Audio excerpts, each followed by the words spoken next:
Go to school every day, of course. I spend every free moment, every free period doing homework, meeting with Camions people. So every free moment I have is taken up by Camions of Care. Well, at least we have a funny story. So basically, the tale is I was sitting in one of the lounges on campus, and when Nadya first approached me about the idea of Camions of Care, basically I was like interested in business at the time and all that, and then this popped up where Nadya yelled across like the room, tampons, and that was like, it was pretty jarring at first, but basically that started our journey into learning more about menstruation as a topic. Like this started because of just hearing the stories of women and then asking what I could do and then starting to save up money and buy feminine hygiene products, putting them in Ziploc bags, and then handing out the Ziploc bags as I was on the bus. We have a network of 1,500 volunteers because we also have chapters. So we have like chapters at University of Pittsburgh and like 5 different high schools in Oregon and one in Georgia and Homer, Alaska. So we actually have a huge network of volunteers that makes this possible.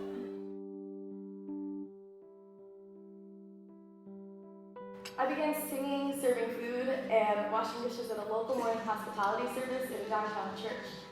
I asked every woman I met what they found most challenging about the situation. What was it that they were afraid to talk about? What was it that I could do to help? Their responses surprised me. I had never thought about menstrual hygiene. Growing up, I never thought about what it would be like to get my period and not have anything to take care of myself. I came to a new understanding of how blessed I was to have a supportive network of family and friends around me, the connections and educational opportunities that I was provided with as a scholarship student at Catlin Gabel. And most of all, how fortunate I am to have my mother in my life, who inspires me with her intelligence, resourcefulness, and strength. I now acknowledge how hard it was for her to get us back on her feet and put up with my pessimistic and stinging comments through our hardships. I began to feel that it was my obligation to utilize all my blessings to stand up for the women I met, and all women who feel silenced from advocating for their own natural needs. And as a huge proponent and advocate for periods in general, I would say just making it so that natural needs are addressed and are understood. So like sick leaves, or I read a lot of articles about how women are often made fun of or talked down to because they're experiencing cramps in the workplace. And having women in leadership in companies especially, to be there to advocate for that when women are afraid to talk about something like their periods. Because women are afraid to talk about their periods. Like, I cannot tell you the amount of times that I've gone to different dinners or talked to women for possible funders and just like, look, this is what I'm doing, this is what I believe in, and all they want to do is like turn around and leave.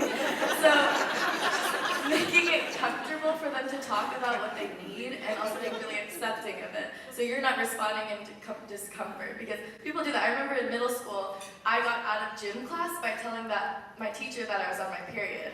But something that I was never questioned about with all 8 of my friends was that we were all on our period for the entire month at the same time.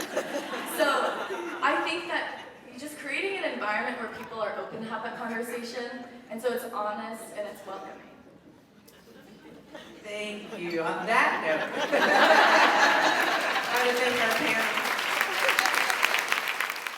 I was pretty nervous, but I was mostly nervous for my mom because this was the first time that I really focused on her. And I usually always say something about how she inspires me because she really does, but at the same time, this was the first time that I was specifically honing in on her career and what it meant for her. I'm really proud of Nadya. I think it's really hard for anybody to tell the truth about where they come from and what they really want. Yeah, ever since she was little, Nadya always knew exactly what direction she wanted to go in, and she was always really curious. I'm live, and well, I'm excited, but I'm nervous. Honestly, I have no idea what I want to do when I'm older. I know I don't want a desk job.